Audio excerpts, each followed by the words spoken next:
going on, you guys? Appreciate you for tuning in as always. In this video right here, I actually want to do a couple things. I want to make this like a follow-up video for a video that I did about a month ago, talking about how I negotiated to have a negative account removed from my credit report. And I also want to talk about some of the other things that I'm doing to kind of grow my credit. So I'm going to talk about both things in this video. First things first, the video I did a while ago, how I negotiated to have a negative account removed from my credit report. That situation went entirely well, went really good. So once the collection agency got my money order, they basically held up their end of the bargain.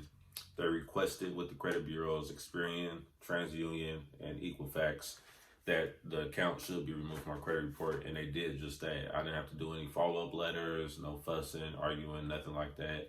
Everything was smooth, so I was kind of lucky. I was happy about that. So right now I got a clean credit report. Nothing is on there.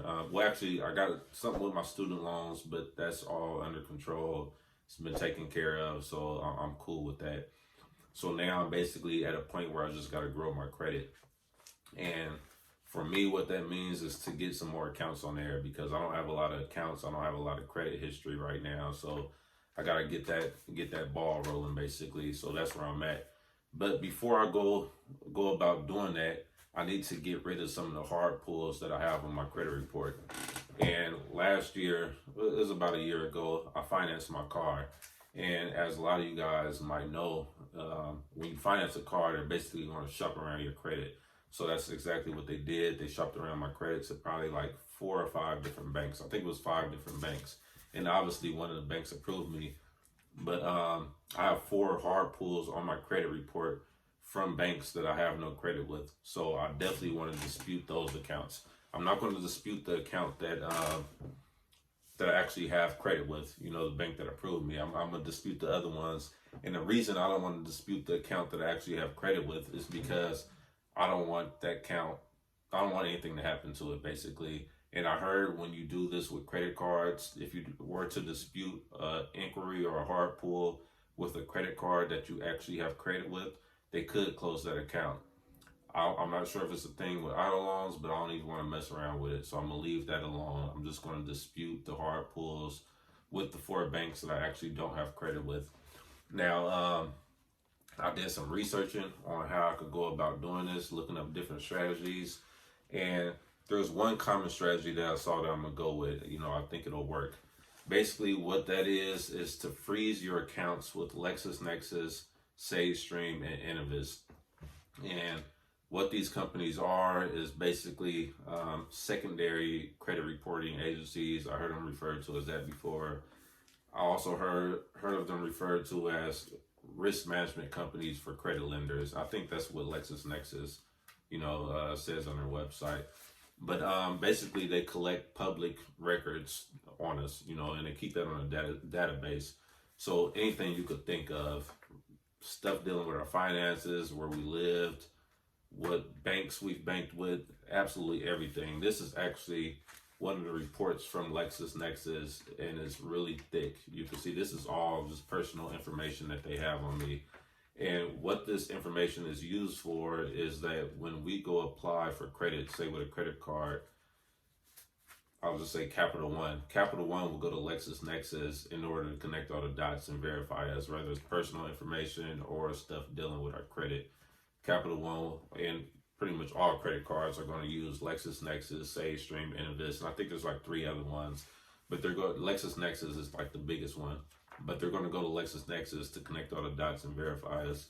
Even when you apply for a checking account, you got check systems that pretty much all banks use. Check systems will go to LexisNexis in order to connect the dots on us, verify, everything, and see if we're, allowed to have a bank account or whatever you want to call it, or like I said, or a credit card.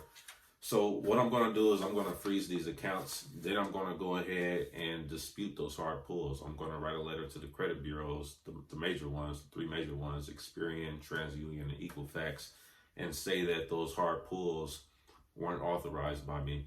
And when they go try to verify the hard pulls, they won't be able to do it because I've frozen my LexisNexis, SageStream, and Innovis accounts. And you know, that's the strategy that I'm gonna roll with. It seemed like it worked for a lot of people, so I'm gonna go ahead and try it out. Now, one thing that's really important is that when you freeze these accounts, you definitely want to just freeze them while you're writing dispute letters. Wait until everything falls off, but you want to unfreeze it. And the reason you want to unfreeze it is because if you're to apply for any type of credit in the future, you're gonna need them to basically have access to this information, because they're not going to issue any credit if they can't look at this. So you're going to make sure you're going to want to make sure you unfreeze these accounts. Now, when you do freeze them, they're also going to send you a letter in the mail with a PIN number, and that PIN number is what you will need to unfreeze these accounts. And LexisNexis, I suppressed my account, and I also called to freeze it. SageStream and Innovis, it was done online. So that's the way I went about doing it. Now, once I'm done with the disputing process, everything falls off. My credit score should go up a little bit.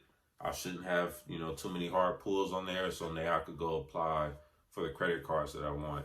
And the reason I want to do this is because, for one, my score will go up, but also certain credit cards don't like you to have a lot of hard pulls on your credit. And I think a hard pull or an inquiry, a hard pull will stay on your credit for about 2 years before it falls off on its own. And I don't have that type of time. I'm trying to do this, you know, ASAP. So I'm gonna go ahead and dispute it, see how it works. But I think it'll go good. But I'll make another video, basically, you know, following up on this. So yeah, that's the video. Stay up and stay positive. Peace out.